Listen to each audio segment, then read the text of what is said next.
Hola, como siempre, bienvenido a un nuevo episodio en nuestro viaje de exploración política.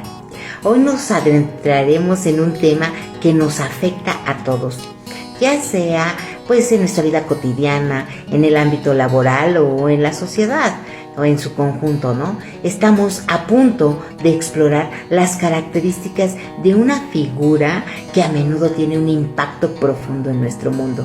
Sí, los egopolímanos o el egopolímano. Sí, los egopolímanos son individuos que priorizan sus intereses personales por encima de cualquier consideración colectiva. Su búsqueda obsesiva del poder y su falta de empatía pueden tener un impacto devastador en las relaciones familiares, en los entornos de trabajo y en la estabilidad de una sociedad. En este y otros pocos videos iremos desglosando las características y comportamientos de los egopolímanos para que podamos reconocer sus señales y comprender cómo afectan nuestro entorno. Así que prepárate para un viaje fascinante mientras desentrañamos las complejidades de los egopolímanos y exploramos cómo podemos lidiar con su influencia en nuestras vidas. ¿Sí? Que obvio, pues lo primero es detectarlos, ¿no? Así que vamos a hablar de las señales que podemos encontrar. La primera señal es que tienen una cierta creencia de superioridad. Si alguien muestra una creencia implacable en su superioridad, de cualquier tipo, ¿sí? Puede ser una superioridad moral, una superioridad económica o una superioridad porque cree que sufre más que los demás y esto lo hace superior de alguna manera, ¿sí? O una superioridad de posición frente a otros, ¿sí? Como considerarse dentro de los 3 primeros de cualquier lista, pues cualquier señal de superioridad pues nos debe hacer parar bien nuestras antenas porque nos está indicando que tiene una necesidad insaciable de ser admirado y de ser reconocido. Cosa que evidentemente nos habla pues de su interés personal, ¿no? Y claro, es muy diferente que los demás reconozcan su posición a que él mismo pues tenga que pregonarlo, ¿no? Andar diciendo, pues yo soy, o tú eres menos, porque, ¿sí? Esto de la denostación, el hacer menos a los demás, pues lleva implícito que si yo puedo hacer menos a alguien, pues es porque me creo superior, ¿no? En fin, esta característica central influye en gran medida en todas sus acciones y todas sus decisiones, y este ego inflado le lleva a creer que está por encima de las normas, de las reglas de una casa o encima de las leyes de un país, ¿no? O cualquier tipo de norma moral. Por ejemplo, en una familia, ¿no?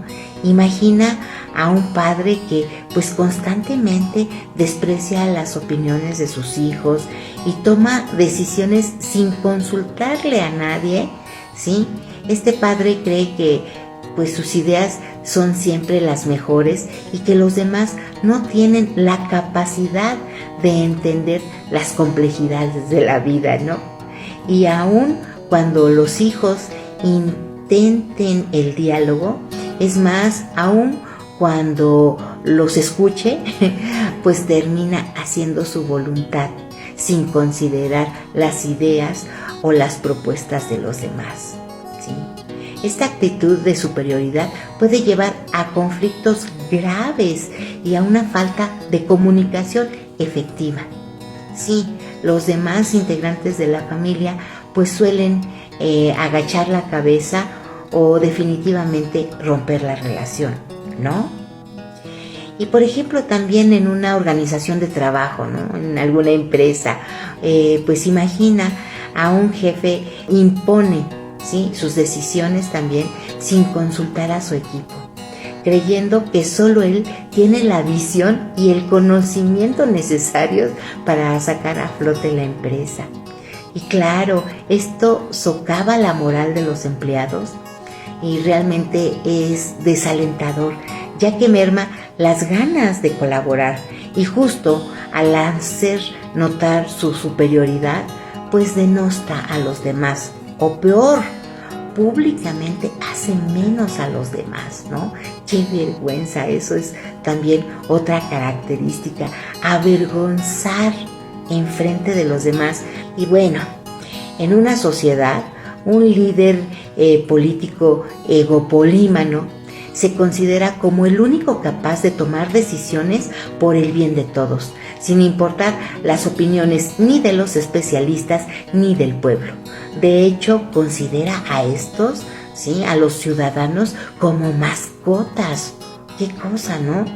Esta creencia de superioridad, al no tomar en cuenta la opinión de los demás, puede tener consecuencias desastrosas, diría yo, porque toma decisiones desde sus ocurrencias, sin pedir opinión a expertos, y socava a la sociedad misma y la obliga a llevar un gobierno autoritario que no rinde cuentas ante la sociedad. Sí, así de grave es la cuestión. Sí, de hecho, sé que esta no es una clase de historia, pero no puedo dejar de contar una de las tragedias más grandes de la historia. Y sí, si piensas que es el holocausto de la Segunda Guerra Mundial, pues no. Aunque claro, esta lección pues también nos debe de dar grandes pautas, ¿no? Pero en realidad me refiero a el gran salto adelante. Fíjate nada más cómo fue la idea, el gran salto adelante. En China, sí, durante el periodo más o menos de 1958 a 1962, bajo el liderazgo de Mao Zedong, o Mao Zedong, quien fue el fundador de la República Popular China y el líder del Partido Comunista. Sí, justo esta política que él mismo llamó el gran salto adelante, porque así fue difundida esta idea que resultó en un desastroso experimento político y económico en China. Sí, el gran salto adelante fue un ambicioso plan económico y político que tuvo como objetivo transformar a China de una sociedad agraria a una potencia industrial en muy poco tiempo. Sin embargo, el gran salto adelante se convirtió, pues decíamos, en un gran salto para atrás. Uno de los episodios pues más tristes y mortales de la historia económica de China y del mundo en general, ¿no? Te platico un poco. Hubo pues un gran esfuerzo industrial, ¿sí? Se promovió la industrialización a gran escala, pues lo que llevó a la construcción de numerosas industrias pesadas en áreas rurales. Esto se hizo a expensas de la agricultura. Es decir, se tomó a los agricultores y se les puso a trabajar en una industria que pues no tuvo las mejores instalaciones tecnológicas, no se le hizo caso a los expertos, ¿sí? Decíamos, se utilizaron tecnologías muy ineficientes y claro, esto llevó pues a que la producción fuera poca y de mala calidad. Pero para no quedar mal frente al líder, pues los que llevaban las cuentas empezaron a falsear las cifras, ¿sí? Las cifras de producción se falsificaron y los funcionarios chinos informaban de cifras de producción infladas y exageradas, ¿no? Y claro, pues a menudo por el temor de sufrir represalias por parte del gobierno. Esto generó una imagen distorsionada tremendamente de los logros económicos y de la realidad, ¿no? Al mismo tiempo.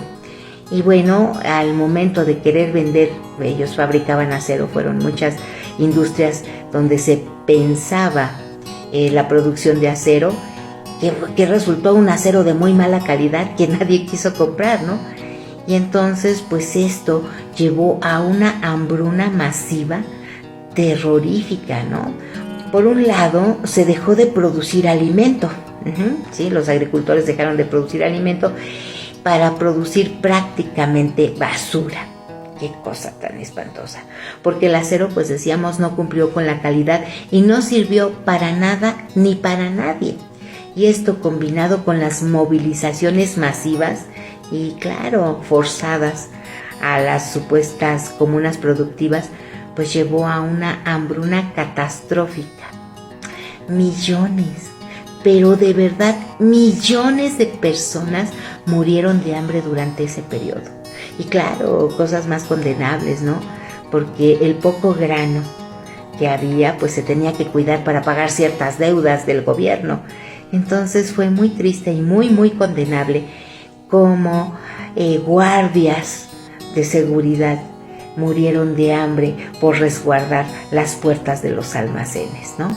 Pues aunado a esto de la represión, a esto de las cifras infladas y todo, pues la crítica también se castigaba severamente. Entonces, pues cualquier crítico, cuello, y no hubo manera realmente de darse cuenta. ¿Sí? Todas estas cosas contribuyeron a la magnitud de esta gran tragedia. Y así, pues rapidito, las consecuencias del gran salto adelante, pues fueron una hambruna que ha sido una de las peores en la historia de la humanidad, con estimaciones de muertes que van desde los 15 hasta los 45 millones de personas, ¿no? Y es porque, bueno, obviamente China pues no ha querido abrir completamente la información al mundo, pero eso es lo que se estima.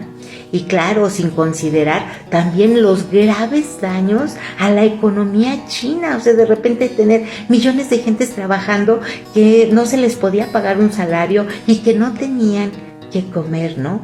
Pues fue el momento en el que China tuvo que importar alimentos y claro, sufrió un duro revés, ¿sí? El país prácticamente después de esa ocurrencia quedó destrozado. Y este episodio dejó una huella indeleble en la memoria china y los líderes posteriores pues obviamente adoptaron políticas más pragmáticas y se abrieron a reformas económicas y a hacerle caso a los especialistas, ¿no? Así pues, el gran salto adelante es un triste ejemplo de cómo una política liderada por un solo individuo, en este caso Mao Zedong o Mao Zedong, en este caso puede llevar a consecuencias desastrosas para una sociedad y para su economía. Sí, este fue un periodo de sufrimiento extremo que dejó cicatrices profundas en la historia de China y en la historia de la humanidad, ¿no? Bueno, sin alargarnos más, porque pues hay muchas otras cosas en la historia de China que, vaya, tienen muchos tropiezos de los cuales quizá deberíamos de aprender un poco.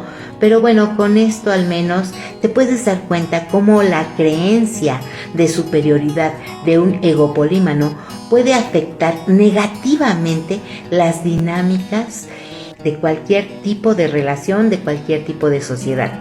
Así que esperamos que en esta reflexión haya servido para inspirarte, ¿sí?